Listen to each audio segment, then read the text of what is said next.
Hello, my name is Xavier. I'm a PhD student at KTH in my final year, and this is our resilience project, which was funded by Energiemyndigheten, and we have our project's partners Vattenfall and Plexigrid, and I was supervised by Lars Nordstrom and Patrick Hilber. All right, we only have a single diagram in this. So the research question we tried to address was how we can enhance the resilience of a grid section using distributed energy resources. So the idea is if you have a contiguous part of a grid that is controlled by a single operator, we can look at how vulnerable they are to different types of extreme events, as well as any real-time data they have about what's happening in their network, and use that to form a outage forecast over a 36-hour horizon.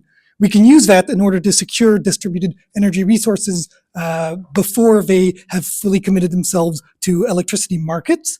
And if we have that resource available, we can then use it for operation during or immediately after an extreme event. So for this, we used reinforcement learning. So we took SIGRE-MV benchmark grid and trained several agents to use both batteries and demand response as two types of distributed energy resources, and thus operate the grid. We were able to reduce the energy not supplied by 53.9% compared to a passive response where you're not using these distributed energy resources.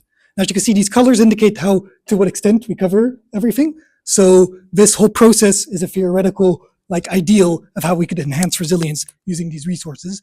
And more work remains to be done. For instance, getting real-time cybersecurity data, which is pretty much impossible as a researcher, would be a way of looking into forecasting cyber attack related outages. And there's a question of how to integrate this into the control room as some sort of decision support. Since we're using reinforcement learning, you don't want to deploy that directly on the system, so some sort of decision support is more appropriate there. Thank you.